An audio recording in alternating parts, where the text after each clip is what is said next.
ఇది ఒక ఒక ఉద్యమ నాయకుడి పేరు పెట్టుకున్నాం. నిజంగా నా జీవితంలో ఒక ఉద్యమే జరిగింది.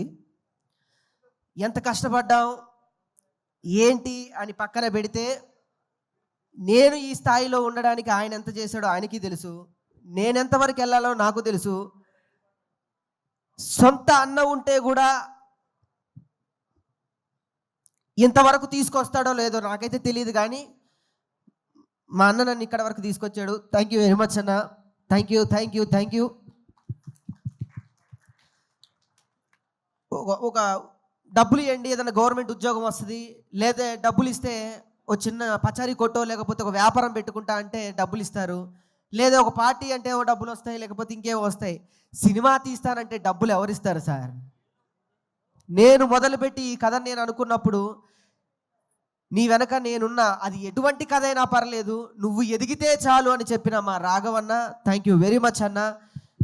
ఈరోజు మీ అందరు ఇక్కడ ఉన్నారు అని అంటే, ఇంత టైం తీసుకొని మీరు ఎంత షెడ్యూల్లో ఉన్నా కూడా ఇక్కడ ఉన్నారంటే కేవలం బికాజ్ ఆఫ్ మీ. మీరు చూపించిన ఈ ప్రేమ నా కట్టె కాలేంత వరకు మీకు ఉంటుంది. నేను వెళ్ళిపోయా కూడా మీరు ఇలానే రండి. Thank you. ఇకపోతే చదలవాడు సార్, థ్యాంక్ యూ సార్. ఎందరు వెళ్ళి అంటే చాలామంది బిజీ ఉండి వెళ్ళి మీరు మాత్రం ఒక పులిలా ఇక్కడే కూర్చొని నువ్వు మాట్లాడు, నేను ఎవరున్నా లేకపోయినా నేనుంటా అన్నారు చూడండి. అలానే ఉంది నాకు ఇక్కడ కనిపిస్తుంది. Thank you sir. మీరు ఎన్నో సినిమాలకి వెన్నుదండలుగా నిలిచారు. ఈ సినిమా మీరు వచ్చినప్పుడే నేను సక్సెస్ కొట్టేశా.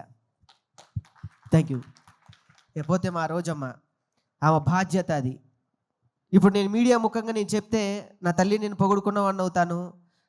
ఆమె నాకేదో ఇచ్చిందని చాలామంది ఏదో డబ్బా కొట్టి ఏదో చెప్పారు. అదేదో సభాముఖంగా ఇస్తే ఇంకా బాగుండేది. నిజంగా ఆమె బినామీ నేను. ఆమె ప్రేమకు నేనే బినామీ, ఇంకెవరూ కాదు. నేను సగౌరవంగా చెప్పుకుంటున్నా. ఇంకెవరన్నా అంటే మాత్రం నేను ఊరుకునేలేదు. ఒక్కొక్క పేరు చెప్పాలంటే భయం అవుతుంది. Satyakrishna ma'am, thank you very much. నేను కథ చెప్పినప్పుడు ఇంకొక మాట మాట్లాడకుండా మీ బిడ్డని తీసుకొచ్చి నువ్వు చేయగలవని మీ చేతిలో పెట్టారు ఈ బిడ్డని. ఇంకొకళ్ళైతే నాకు క్యారవాన్ కావాలి, పౌడర్ కావాలి, 2 అసిస్టెంట్లు కావాలి, 2 హెయిర్ స్టైలిస్టులు కావాలి, నాకు జ్యూస్ ఆ టైంకి కావాలంటది. ఈ తల్లి మాత్రం నీకు నేను ఏ టైంకి ఉండాలని అడిగింది. Thank you thank you thank you very much Ananya. నిజంగా సార్ అన్నట్టు నువ్వు మరో సావిత్రి అవుతావు. నా కోసం నన్ను నమ్మి ఇక్కడ వరకు వచ్చిన నా జబర్దస్త్ టీం మెంబర్స్ అందరికీ కూడా thank you thank you thank you very much. పేరు పేరున చెప్పాలంటే అది ఇంకా టైం తీసుకోవడం వేస్ట్. నేను ఒకటి చెప్తాను. ఈరోజు నేను ఇక్కడ ఉన్నాను అంటే మొదటి కథను నమ్మిన వ్యక్తి నేను. ఆయనతో చెప్పినప్పుడు తమ్ముడు నువ్వు డైరెక్ట్ చేస్తున్నావు అని చెప్పి నమ్మి నా సినిమాని తన పాటకి కలిపి 2 చక్రాల మీద బండిగా మోసి ఈ రోజు ఇక్కడ వరకు తీసుకొచ్చిన మా చరణ్ అర్జున్ అన్న, థ్యాంక్ యూ వెరీ మచ్ అన్న. Thank you very much. రుణపడి ఉంటా నీకు కూడా. నా డైరెక్టర్ గారు ఎన్నో సినిమాలు వదిలిపెట్టారు. ఇంకొక ఆర్టిస్ట్ అయితే వేరే సినిమాలు చేసుకోవచ్చు, ఇంకొకళ్ళు అయితే ఇంకో సినిమా చేసుకోవచ్చు. ఆయనకి ఇది తప్ప ఇంకేదీ లేదు. అన్న నన్ను ఇక్కడ దాకా నిలబెట్టావు, థ్యాంక్స్. మనం మళ్ళీ చేస్తాం, మళ్ళీ కొడుతున్నాం అంతే. తను దాని తర్వాత పవన్ కళ్యాణ్ ఫ్యాన్స్ అందరికీ హాయ్ అండి, థ్యాంక్ యూ వెరీ మచ్. ఇంకో ఫ్యాన్స్ అంటే గుర్తుకొచ్చింది. భీమవరంలో నేను వెళ్ళి ఒక మాట అన్నాను సార్. పెబాన్స్ ఫ్యాన్స్ అందరికీ హాయ్, థ్యాంక్ యూ. ఎన్టీఆర్ గారి ఫ్యాన్స్ కూడా. నేను భీమవరం వెళ్ళి అందరు కూర్చున్నప్పుడు ప్రభాస్ ఫ్యాన్స్ అందరికీ కేసీఆర్ ఫ్యాన్ అని నమస్తే చెప్పొచ్చాను. అక్కడ స్టార్ట్ అయిన ఆ సినిమా మా తెలంగాణ వరకు నన్ను మోసిన నా ప్రభాస్ ఫ్యాన్స్ అందరికీ కూడా thank you very much, thank you. ఇకపోతే రామకృష్ణ గారు, థ్యాంక్ యూ సార్. నా తండ్రిగా మీరు ఇంత సమయం ఉండి ఈ స్టేజ్ ఇక్కడికి ఉండడానికి చాలా సహకరించారు, థ్యాంక్స్. బీవీజే రాజు గారు ఎక్కడికున్నా వారికి కూడా థ్యాంక్స్. ఇకపోతే నా ఆర్టిస్టుల గురించి చెప్పాలి. నా గురించి రాజ్ కుమార్ ఒకసారి ప్లీజ్. మిగతా ఆర్టిస్టులు అయితే అన్న అక్కడ గొడవద్దు ప్లీజ్. మిగతా రైటర్లు అయితే నేను సగౌరవంగా చెప్తున్నా, ఈ సినిమా మొదలుపెట్టినప్పుడు డబ్బు కోసమే కొంతమంది నన్ను మోసం చేసి చాలా దారుణంగా నన్ను ఆడుకున్నారు. నేను ఇప్పుడు చెప్తున్నా నా బాధ. నేను ఎప్పుడు చెప్పలేదు. డబ్బు కావాలన్న వాళ్ళకి డబ్బు ఇచ్చాను.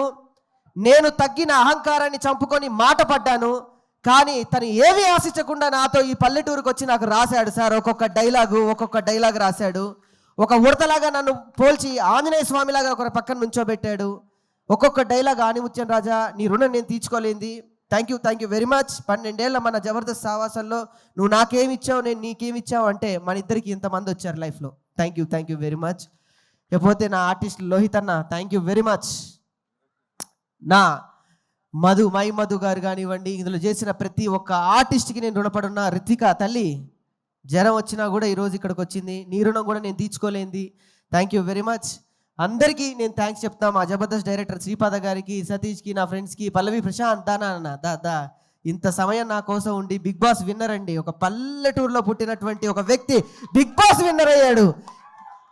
మనం తలుచుకుంటే ఏదైనా సాధించవచ్చు, ఎంతవరకైనా వెళ్ళొచ్చు అన్నాడు. పాపం జైలుకు మాత్రం వెళ్ళొచ్చాడు ఆయన. ఏం చేస్తాం. ఇకపోతే అందరి పేర్లు చెప్పా. నేను ఎవరన్నా పేర్లు చెప్తే మర్చిపోతే క్షమించాలి. నాకు 3 ఉన్నారు నా జీవితంలో. ఇప్పుడు ధైర్యంగా చెప్తున్నా, నాకు జన్మనిచ్చిన నా తల్లికి నేను థ్యాంక్స్ చెప్పుకోవడం అనేది చిన్న మాట. నాకు మరో జన్మనిచ్చి నీ చిరునవ్వుతో నేనుంటా, నీ సంతోషంలో నేనుంటా అని చెప్పిన మా సంతోష్ అన్నకి థ్యాంక్స్. అన్న నేను మీతోనే మాట్లాడుతున్నాను అన్న. మీరు ఎక్కడున్నా మీరు చూస్తున్నారు, మీ బ్లెస్సింగ్స్ నాకుంటాయి.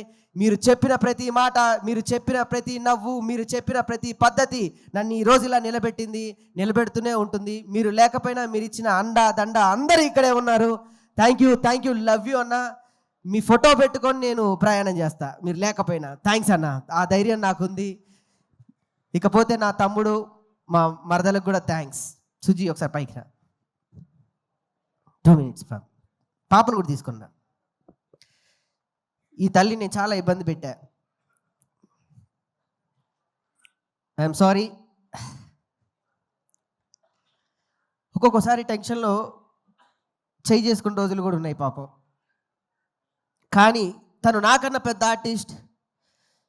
ఏ రోజు కూడా ఎప్పుడు పల్లెత్తి మాట నన్ను అనకుండా, ఏమండి మీ వెనక నేనుంటా, ఎంతవరకైనా ఉంటానని నన్ను నా భార్యకి నేను జీవితాంతం రుణపడి ఉంటా. అసలు మాలలో ఉంది, లేకపోతే నేను కాళ్ళు కూడా పట్టుకునేవాడిని అందరి సమక్షంలో. అంత గొప్ప వ్యక్తిత్వం ఉన్న నా భార్యకి నన్ను భరించడానికి మా అమ్మ తర్వాత నా ఇంట్లోకి అడుగుపెట్టింది. మళ్ళీ నన్ను నాన్న నిన్ను నేను చూసుకుంటా నాన్న, ఏమి కాదని చెప్పి నా బిడ్డ వచ్చింది, నా ఖ్యాతిక తల్లి. Thank you very much Suji. మనకి ఏమి కాదు, ఈ సినిమాతో మనం బయటపడతాం, ఇంకో సినిమానే తీస్తాం. మళ్ళీ చేస్తాను. సో అందరికీ థ్యాంక్స్. నేను ఎవరిదన్నా పేరు మర్చిపోతే మరొకసారి మా దీపా ఆర్ట్స్ రాజుగారు ఎక్కడ ఉంటే వేది మీదకి రావాలి. మా దీపా ఆర్ట్స్ డిస్ట్రిబ్యూటర్ అయిన రాజుగారు ప్లీజ్.